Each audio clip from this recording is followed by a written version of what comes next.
Hi everyone, this is our pup Owen. My daughter found him when she saw two boys throwing something around and dousing it with gasoline. It was this precious little boy. She brought him home and the gasoline smell was so strong you could smell it across the house, and we weren't sure if it had any lasting effects at all. He became a very quirky, funny little man. We got him the night before Emmett was diagnosed with cancer, so although he got to meet his big brother, he didn't get to see him in his prime. The very odd thing is he was a whole lot like him. Acted like him, played like him, looked like him. Like I said, quirky little dog. So not too long ago, he started not feeling well. He was throwing up, not eating real well, but he was drinking and no diarrhea, just some throwing up. And so a couple of days in, he stopped eating so much, so we took him to the vet. 10 months old, 56 pounds. The vet says he has parvo. We're told by two technicians that because of his age and the condition he's in, that we could take him home, just bring him back within 24 hours for fluids. We went home with a lot of medications, watched him. He was eating, drinking, hardly any diarrhea, throwing up, but not a lot like you see in parvo pups.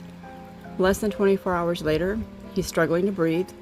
We rush him to the vet, and within 45 minutes, we had lost him. At that time, or later, we found out that the vet did nothing to try to save him when we took him in. No fluids, no oxygen, no nothing. Also, we weren't sure if it was really parvo because of the way he was and how sick he was. While we were sitting out in the car and they were trying to get over $3,000 from us for a 3-night stay to treat him, he was in the hospital dying with nobody with him. I will say that on the way to the vet, I believe he was already mostly gone. However, it was absolutely heartbreaking, as you can imagine.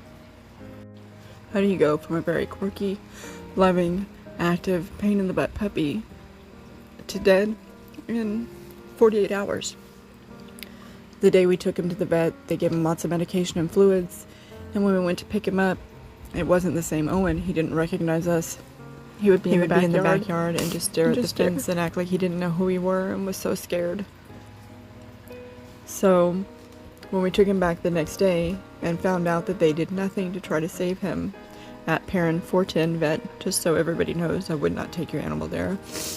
It was just absolutely devastating.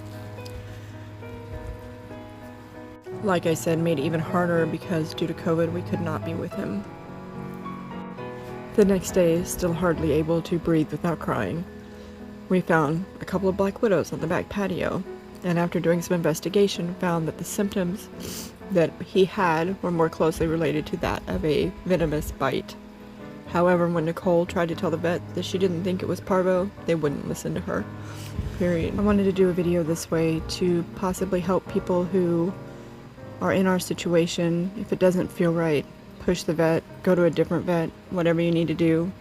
Also, don't ever take your animal to a vet that doesn't care enough to try to treat them while they're too busy trying to get money from you. The whole situation has been very hard on the entire family. I do feel like I need to thank Owen for coming into our lives. He helped us get through the passing of Emmett, and I hope that we made his short life a little bit better. So, here's to our little Owen, our little Owie Bug. Have fun up in heaven with Emmett and Grandpa. We love you very much. And remember, don't get on that table, you're not a billy goat. Don't stick your head in the couch, you're not an ostrich. Try your best to get out of the way when people are trying to walk. Have fun, run and play. Give everybody love from us. Chicken wing, Owen and bologna.